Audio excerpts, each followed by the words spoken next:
Hello बच्चों। यहां लिखा है thin uniform rod pivot at O and rotate in a horizontal plane with constant angular speed omega. मतलब omega अगर हमारे पास कांस्टेंट है तो D omega by D T zero होगा, मतलब एंगुलर एक्सेलरेशन की वैल्यू जीरो होगी as shown in the figure. At T is equal to zero small insect start from O, move with constant speed v with respect to the rod toward the other end. It reach at the end of the rod at t is equals to t and then stops. Clear? And then stops. The angular speed of the system remains constant omega throughout. The magnitude of torque on the system as a function of time is best represented by. Clear? देखो सबसे पहले जो torque होता था, torque इसको हम लोग define करते थे D by D T of angular momentum L. तो यहां से हम लोग लिखते थे D by D T of I omega. Clear? तो यहां से हम लोग लिखेंगे first function differentiation of second, plus similarly हम लोग लिखते थे second function differentiation of first. Clear है क्या? अब देखो हम लोगों ने मैक्सिमम क्वेश्चन जो हम सॉल्व करते हैं उसमें आई कांस्टेंट होता है तो D I by D T zero हो जाता है। इसमें आपके पास लिखा हुआ है कांस्टेंट एंगुलर स्पीड।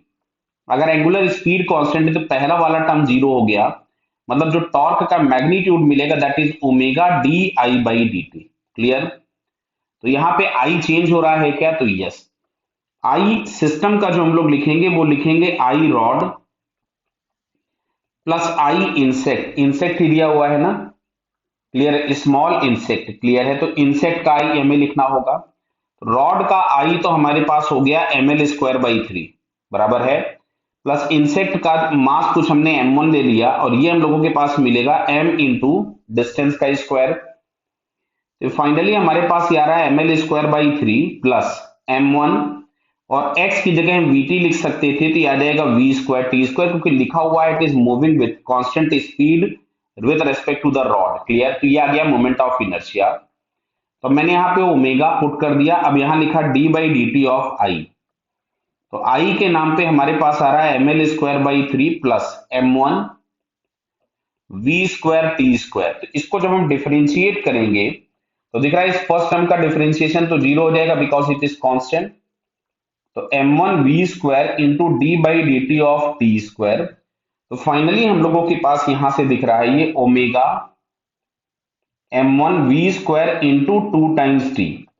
तो यहां पे हम लोग अगर टाउ इज इक्वल टू लिखें तो सब चीजें ये कांस्टेंट हो गई, omega m1 v square to ये कांस्टेंट हो गया, बचा टी। तो टाउ बराबर समथिंग हम लोगों के पास मिल रहा है केटी। तो ये एक स्ट्रेट लाइन होगा जो कि हम लोगों को फर्स्ट और सेकंड ऑप्शन में दिख रहा है, बराबर है। अब सुनना ध्यान से, इसमें लिखा हुआ है insect reach at the end of the rod and then stops. तो अगर इंसेक्ट यहां पहुंच करके रुक जाएगा तो अब फर्दर मोमेंट ऑफ इनर्शिया में भी चेंज बंद हो जाएगा। तो ओमेगा भी कांस्टेंट है, आई भी कांस्टेंट है, तो एंगुलर मोमेंटम कांस्टेंट हो जाएगा तो उसका डिफरेंशिएशन मींस टॉर्क की वैल्यू जीरो मिलेगी।